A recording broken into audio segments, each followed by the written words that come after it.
Brother చెప్పండి, తెలంగాణ అస్తిత్వంపై దాడి జరుగుతుంది అంటే ఆంధ్ర వాళ్ళు వచ్చి తెలంగాణ మీద పెత్తనం చేయడం ఏందని చెప్పేసి అంటున్న మాట తెలంగాణ వాళ్ళంతా. మరి దీన్ని ఎలా చూస్తారు? ఇది రాజకీయ అవివేకులు, రాజకీయ నిరుద్యోగులు మాట్లాడింది. ఇలా ఒక రాజ్యాంగం ఉంది. ఇలా మేము ఒక్కరు చెప్పదలుచుకుందాం, మీ మీడియా అందరూ తెలుసు. రాజ్యాంగ ప్రకారం డెమోక్రసీలో ఎవరైనా ఎక్కడైనా పార్టీ పెట్టవచ్చు, ఎవరైనా ఎక్కడైనా వ్యాపారాలు చేయవచ్చు. ఎస్, నేను అడుగుతున్నా ఒక్కటి, ఎవరైతే మాట్లాడారో ఒక ఎగ్జాంపుల్ చెప్పు. ఇందిరాగాంధీ ఇక్కడ నిలబడలేదా? మరి పివి నరసింహారావు వేరే రాష్ట్రం ఇప్పుడు అక్కడ ఎంపీగా నిలబడలేదా? నేను ఏమంటున్నంటే అది రాజకీయ అవివేకులు మాట్లాడేది. దీనివల్ల ఎవరైతే మాట్లాడుతారో వాళ్ళ వ్యక్తిగతానికి వాళ్ళకి మైనస్, ఆ పార్టీకి మైనస్. దయచేసి రాజ్యాంగ ప్రకారం ఎవరైనా ఎక్కడైనా రాజకీయాలు చేయవచ్చు. మీరు ఒకటి చెప్పదలుచుకున్నా, వీళ్ళు దీనికి కాదు, మీరు తెలంగాణ కొట్లాడుతున్నారు కదా, తెలంగాణ చించుకుంటారు కదా, తెలంగాణకి ఏం చేసిర్రు? నిధులు నియామకాలు అన్నది నిరుద్యోగులు ఎంత నిరుద్యోగ ఉంది, రైతులు ఎంత ఇబ్బంది పడుతున్నారు. మరి 12 సంవత్సరాల తెలంగాణ మీకు ఇచ్చినప్పుడు మీరు ఏం చేసిర్రు? ప్రజలు ఇవాళ తెలివి కళ్ళు తెలంగాణ వాళ్ళు. ఎస్, వాళ్ళు 12 సంవత్సరాలు తెలంగాణ ఎక్కడేసిన గొంగడు ఎక్కడే ఉంది. రానున్న రోజుల్లో జనసేన పార్టీకి అధికారం ఇవ్వాలని కోరుతున్నారు. కాబట్టి ఆ రకంగా రాజకీయ నిరుద్యోగులు కావచ్చు, ఆ రకంగా రాజకీయంగా ప్రజల మధ్యలో పోనోళ్ళు మాట్లాడుతున్న మాటలు అవని నేను చెప్పదలుచుకున్నాను. తెలంగాణ రాష్ట్రం ఏర్పడ్డాక నేను 11 రోజులు భోజనం చేయలేదని చెప్పేసి మాట్లాడిన పవన్ కళ్యాణ్ తెలంగాణకి ఏం న్యాయం చేస్తాడని చెప్పేసి కూడా కొందరు అంటా ఉన్నారు. దీన్ని ఎట్లా చేస్తారు? ఇప్పుడు నేను క్వశ్చన్ చేస్తున్నా, తెలంగాణ వచ్చినాక వాళ్ళు ఏం చేసిర్రు అది చెప్పమని చెప్పండి. తెలంగాణ 12 సంవత్సరాలు అయింది వచ్చి, ప్రపంచ ఉద్యమంలో గొప్ప ఉద్యమము, కొన్ని సంవత్సరాలు 1200 బలిదానాల తర్వాత తెలంగాణ వచ్చింది కదా. ఇన్ని సంవత్సరాలు పోరాటం చేసినాం. తెలంగాణ వచ్చిన తర్వాత తెలంగాణ ప్రజలకు ఏం చేసిండ్రు? ఇవాళ ఎగ్జాంపుల్ చెప్తా, మీకు ఒకటి ఎగ్జాంపుల్ చెప్తా, ఇది మీరు అడిగిన కాబట్టి చెప్తున్నా. ఇవాళ టీఆర్ఎస్ ప్రభుత్వం, బీఆర్ఎస్ ఉంది. బీఆర్ఎస్ కవిత ఎక్కడి నుంచి డెవలప్ అయ్యారు? అక్క అని పేరు ఎక్కడొచ్చింది? ఆడ ఎమ్మెల్సీ అయింది, ఆడ ఎంపీ అయింది. ఇవాళ కేసీఆర్ బిడ్డనే కదా అక్క అనేది, కేటీఆర్ అన్న అనేది, ఇలా హరీష్ రావు అన్న అనేది. మరి అదే తెలంగాణ వాదంతో పుట్టిన పార్టీలో ఎందుకు లేదు కవితక్క? చెప్పమని చెప్పండి. ఫస్ట్ దానిపైన డిబేట్ పెట్టండి మీరు. ఎస్, అవునా కదా? ఇలా ప్రభుత్వానికి మీరు ప్రజలకు మేలు చేసి 4 కోట్ల ప్రజలకు మేలు చేస్తే ఇంకొక పార్టీ పెట్టాల్సిన అవసరం ఉంది. సొంత తండ్రి బిడ్డ, అన్న, బావ, ఇదే దీనిపైన డిబేట్ పెట్టండి ఫస్ట్ ప్రెస్ వాళ్ళు. దానికి సమాధానం చెప్పండి, 4 కోట్ల ప్రజలకు సమాధానం చెప్పండి. దాని తర్వాత మాట్లాడమని చెప్పండి. తర్వాత అయిపోయిందా? 10 సంవత్సరాల వాళ్ళకి ఇచ్చినాం. ఇప్పుడు కాంగ్రెస్ 6 గ్యారెంటీలు ఇచ్చిందా? కాంగ్రెస్ ప్రభుత్వం ఏదైతే మేనిఫెస్టోలు ఉందో వాళ్ళ ప్రజలకు ఇచ్చిందా? తెలంగాణ ప్రజలకు మేలు చేస్తుందా? తెలంగాణ ప్రజలు ఎంత ఇబ్బంది పడుతున్నారంటే మోసపోయారు. తెలంగాణ 2 సార్లు 10 సంవత్సరాలు వాళ్ళకి ఇస్తే మోసపోయారు. మళ్ళీ వాళ్ళు చేయట్లేదు కదా అని వీళ్ళకి ఇస్తే అధ్వాన్నంగా ఉంది ఇవాళ ప్రభుత్వం, ఈ ప్రభుత్వం. అందుకనే రానున్న రోజులలో జనసేన పార్టీ తెలంగాణలో ఖచ్చితంగా ముందుకెళ్తుంది. ముందుకు ఒంటరిగా వెళ్తుందా, లేదంటే పార్టీలతో పొత్తులతో పెట్టుకొని టీడీపీ పార్టీ కానీ బీజేపీ పార్టీతో కలయికతో పోయే అవకాశం ఉందంటారా? తమ్ముడు, రాజకీయాల్లో ఏ క్షణం ఏమైతే తెలియదు. పొత్తులు ఉండవచ్చు, ఉండకపోవచ్చు. అప్పుడు మా అధిష్టానం, మా నాయకులు అక్కడ కూర్చొని మాట్లాడతారు. ఇప్పుడు నేను దానికి ముందే చెప్పలేను, పొత్తులు ఉండాలని చెప్పలేను. అప్పుడున్న రాజకీయ పరిస్థితులను బట్టి, అప్పుడున్న రాజకీయ వ్యవస్థను బట్టి ప్రజలకు ఏం కావాలనుకున్నప్పుడు అది జనసేన స్టాండ్ తీసుకుంటారు. చిన్న ఎగ్జాంపుల్ చెప్తున్నా. ఆంధ్రప్రదేశ్ లో జగన్ ప్రభుత్వం విఫలమైంది కాబట్టి పవన్ కళ్యాణ్ గారు అక్కడ ఎన్డీఏ ప్రభుత్వం తీసుకొచ్చి ఇలా అభివృద్ధి చేస్తున్నాడు. అక్కడ ప్రజలకి ఏం కావాలనుకున్నప్పుడు మా పార్టీ కానీ మా నాయకుడు కానీ నిర్ణయం తీసుకుంటాడు.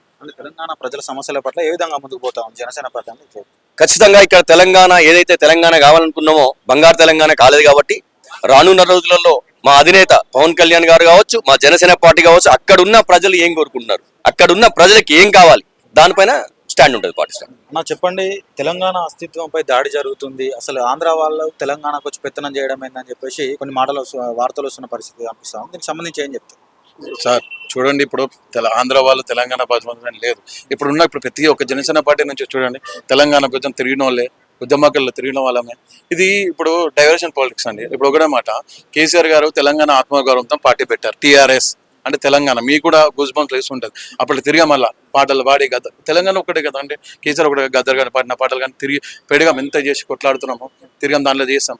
అది ఇప్పుడు టీఆర్ఎస్ బీఆర్ఎస్ అనేది పెట్టింది. అదొకటి మీరు ఆలోచించండి. భారతదేశం మొత్తం జనం మన కేసీఆర్ గారే చెప్పారు, ఆంధ్ర వాళ్ళు రండి మీతో పోలిస్తాం. అంతెందుకు మనం మా అధ్యక్షుడు వాళ్ళకి చెప్పాను, లైట్ మీడియా సమక్షంలో మేముంది ఏమన్నారు, అది పక్కన పార్టీ ఆఫీస్ పెట్టడం జరిగింది, అక్కడ నుంచి పోటీ కూడా చేశారండి. ఇప్పుడు ఎలా వస్తారండి? ఇప్పుడు ఆంధ్ర తెలంగాణ అని కాదండి, ప్రెసెంట్ ఏంటంటే తెలంగాణలో మనది తెలంగాణ, ఆంధ్ర తెలంగాణ నుంచి ఎలా పోటీ చేయాలి ఏందవుతుంది. కానీ ఆంధ్ర అంతా డైవర్షన్ పాలిటిక్స్ చేస్తున్నారండి అంతే.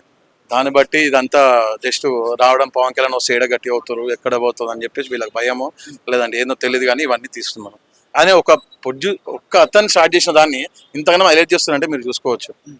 అసలు రాజకీయం సంబంధం ఉందండి. అతను మీ ప్రెస్ అతను పెట్టాడు, మాట్లాడాడు, దానికి మేము కౌంటర్ చేయడం జరిగింది, మాట్లాడడం జరిగింది. దాన్ని మళ్ళీ రాజకీయం చేసి పొన్నం ప్రభాకర్ గారు కానివ్వండి, అందరూ ఎలా మాట్లాడుతున్నా చూస్తుంది. ఇవంతా ఎందుకు? ఇప్పుడు ఎక్కడ స్టార్ట్ అయింది అది? ఇప్పుడు రాజకీయంగా ఇన్వాల్వ్ అయిందని మీరే చెప్పండి. రాజకీయంగా ఇన్వాల్వ్ కాలేదు ఎక్కడ. దాన్ని మళ్ళీ ఇక్కడ తీసుకొచ్చి ఆంధ్ర ఇది అంటాడు, మా అయ్య జాగీరా అంటాడు. పవన్ కళ్యాణ్ మాట్లాడు కదా, మీ అయ్యా జాగీర్ అతను. జాగీర్ అనేది రావద్దు, మీటింగ్ పెట్టొద్దు అంటే అతను ఎవరండి? తెలంగాణ వార్తలు మేము కూడా ఉన్నాం. ఇప్పుడు అతను మేము పార్టీ పెట్టుకున్నాం, మా అధ్యక్షులతో మేము పిలుచుకున్నాం, మేము పెట్టుకున్నాం ఒక లోపల మేము మాట్లాడుకుంటాం. ఆయన అయ్యే జాగ మా ఇప్పుడు అందరూ అయ్యే జాగ తెలంగాణ అయ్యే జాగరే కదా అందరిది. ఇప్పుడు ఒక్కరు అయ్యే జాగ ఎవరని అదన్నారు. పవన్ కళ్యాణ్ అనేది నాయకుడు.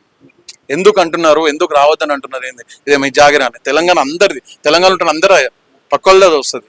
అందుకని తిట్టడం కాదు, ఎందుకు రావద్దు అంటున్నారు. ప్రతి దానికి ఆన్సర్ చెప్పారే మరి. అసలు ఎందుకు వద్దన్నారు, ఎందుకు పర్మిషన్ లేదు? దానికి మీరు అడిగారన్న ఎప్పుడైనా?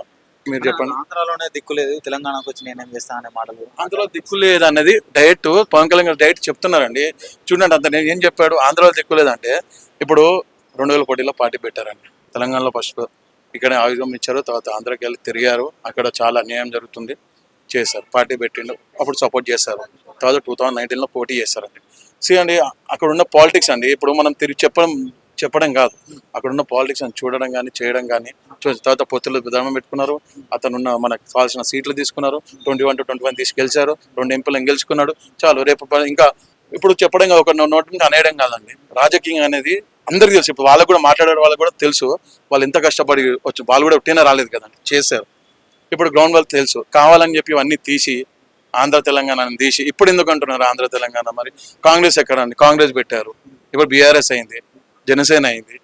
ఎలా అండి? ఏదో రావద్దని చెప్పేసి ఇది కావాలని పవన్ కళ్యాణ్ వచ్చేయడం గట్టిపోతుందని ఇంకో పార్టీ రావద్దని చెప్పి ముగ్గులనే సంథింగ్ అంటారు కదా, ఆ కొట్టేద్దాం చూస్తున్నారు. అంతేకాని ఇటు బీఆర్ఎస్ పార్టీని ఇటు కాంగ్రెస్ పార్టీని తట్టుకొని నిలబడుతుంది అంటారా Janasena party? Sir 100% sir. Already మనం తెలియదు 2014 నుంచి ఉన్నాం కదా. ఏమైనా ఎవరైతే మా రాజకీయ విలువస్ వేరు, వాళ్ళే వేరు సార్. మమ్మల్ని మేము ఓపెన్ గా తిరుగుతాం. ఏమవుతుంది? 2014 నుంచి ఉంది పార్టీ, ఏమైందండి?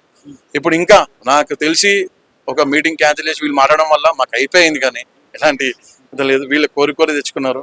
మనదేందో తెలంగాణ జనసేన పార్టీ పక్క బలపడుతుంది, చూపిస్తాం. ముందు రోజుల్లో అంటే ఎలాంటి ఎజెండాతో తెలంగాణలో ముందుకు పోతా ఉన్నారు? అదే అండి, ఎజెండా ఆలోచిస్తున్నారు. కొత్త జాయినింగ్స్ అయినాయి. ఇప్పుడు పెద్ద చూసారు, ఇప్పుడే డైరెక్టర్గా పనిచేసిన మన జాయిన్ అయ్యింది బీఆర్ఎస్ పార్టీలో 6 సంవత్సరాలు దగ్గర డైరెక్టర్ పనిచేస్తారు, జాయిన్ అయ్యారు. చాలా అవుతుంది. మా నాయకుడు స్టెప్ బై స్టెప్ తీసుకుంటున్నారు, చాలా మంచి అవుతుంది, గట్టి పడుతుంది. అంటే ఇప్పుడు తెలంగాణలో ఒంటరిగా పోటీ చేసే అవకాశం ఉందా, లేదంటే టీడీపీ బీజేపీ పార్టీతో పొత్తు పెట్టుకొని పోటీ? టీడీపీ జేపీ అనేది నాయకుడు, మా నాయకుడు ఇష్టం. సెంట్రల్ మాట్లాడుకుంటారు. మనకేంటంటే సింగిల్ వద్దు అనుకుంటే సింగిల్ పోటీ చేయడానికి సిద్ధం. ఎందుకంటే మొన్న కూడా మీకు తెలిసే ఉంటారు, అన్ని మన సర్పంచ్ ఎలక్షన్ వేసాం, సింగిల్ వేసి పోటీ చేసాం. అట్లనే మనకి 2 గెలిచాం. ఒకవేళ పైన నుంచి చెప్తాను, సింగిల్ అంటే సింగిల్. మొన్న కూడా ఎమ్మెల్యే మనం లాస్ట్ టైం 2020లో కార్పొరేట్ ఎలక్షన్లో మేము వేసాం, దగ్గర 35 నామినేషన్లు ఇస్తాం కార్పొరేటర్. తర్వాత బీజేపీ అధిష్టానంతో తరంగా వాళ్ళు వెళ్ళారు, మాట్లాడడం జరిగింది. టైం వచ్చారు కాబట్టి విత్డ్రా చేసుకున్నాం. అలాగనే మేము ఎక్కడ పోలేదని మా అధ్యక్షుడు ఏం చెప్తే అని, ఇంకోటి మా నాయకులు స్టేట్ నాయకులు ఏం చెప్తారు ఫాలో అయ్యి చేయడంలో కానీ మా సొంత డిసిషన్. ఇప్పుడు అదే కదండి, ఇప్పుడు మేము పోటీ చేయడం అంటే సింగిల్కి వెళ్ళిపోతాం, లేదు పొత్తుదనంగా మనం వాల్యూ ఇవ్వాలంటే ఓకే.